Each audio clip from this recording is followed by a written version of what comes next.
Papunta nga kami ngayon ng Landayan para magsimba. Kasama nga namin si Gerald, pati na rin yung mga bata.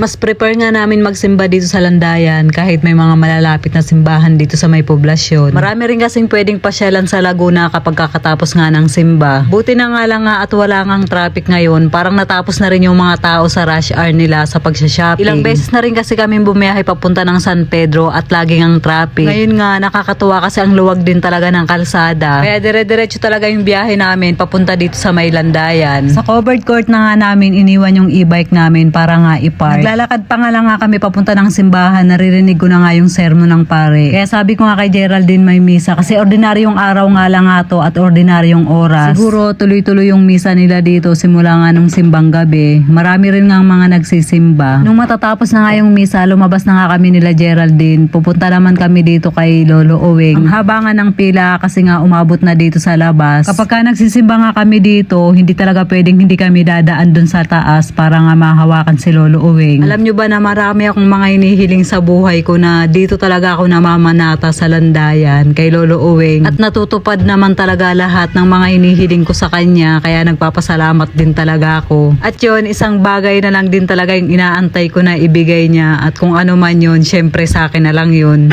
Pagkatapos nga namin dito sa may simbahan, hindi na nga muna kami bumalik dun sa may covered court para kunin yung e-bike. Marami nga kasi kaming mga ukay-ukay na nadaanan, tapos may mga tiyangge pa, kaya dadaan nga muna kami nila Geraldine, baka may magustuhan kaming bilhin. So ako, ukay-ukay lover din talaga ako kahit nung nasa Japan pa ako. Basta matyaga ka lang talaga maghanap ng mga damit dito sa ukay-ukay, talagang magaganda pa yung makukuha mo, at karamihan nga dito mga bago pa. Nalumaan na lang din talaga dahil sa mga alikabok, basta magaling ka din talaga maghanap, makakakita ka pa ng maganda. Isang oras din nga kaming naglibot-libot sa ukay-ukay pati sa Tiangge. Sobrang dami nga ng mga mamibili dito at iba't ibang klase ng mga item pa nga. Pagkatapos nga namin dito sa may ukay-ukay, palabas na nga kami ng Landayan, papunta naman kami ng DB Mart. Dito din nga to sa may San Pedro, dumiretso na nga si Geraldine doon sa may garahihan, tapos kami nagantay na lang kami dito sa loob. Yung nag-sponsor ng cake at ice cream para nga kay Talia, sumobra siya, kaya ang sabi ko nga kay Geraldine, bumili na nga lang nga kami ng mga laruan nila. Pati na din nga mga pambahay na damit. Pangalawang beses na nga ako nakapasok dito sa may DB Mart at ang dami ngang mabibili, lalo na sa mga pangkusina. Dito na rin nga ako bibili ng platter para sa mga umorder ng biryani. Yung dalawang bata nga tuwang-tuwa nga sa mga laruan na nakikita nila. Panay nga ang lagay nila dun sa may basket. Mas mura nga yung mga laruan dito kung i-compare sa labas, kasi sa labas kasi nagre-range siya ng 50 pataas.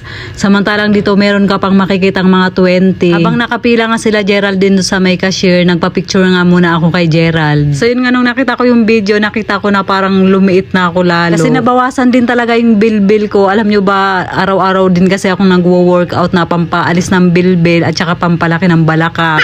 Yun, para din naman sa health ko yun, para hindi ako masyadong madaling hingalin, kaya talagang nagwo-workout din talaga ako. Kahit nga sa bahay lang. Sa Pure Gold nga kami nakabili ng platter kasi wala dun sa taas. Then after nga no, dumaan kami dito sa may food court. Hindi naman talaga siya totally food court. Ano lang siya, yung food stall, iba't ibang klase siya, and then yung kinuha nga namin siomay at saka takoyaki. Yun na nga yung minerienda namin. Si Geraldine nga kinulang pa, kaya bumili pa nga siya ng fried noodles. Yung dalawang bata nga ayaw ding makijoin sa amin, kaya naglaro na nga lang nga dito sila sa may harap namin. Sabi ko nga kay Geraldine, parang hindi na naman ako makakapaghapunan kasi nabusog na nga ako dito sa mga kinain namin. Around 7 PM na nga kami nakalabas dito sa may DB Mart. Nag-enjoy nga yung dalawang bata sa galangan namin ngayong araw. So yun na guys, hanggang dito lang po yung ating video for today. Maraming salamat po sa inyong panonood. Mag-iingat po kayo palagi. God bless and babush!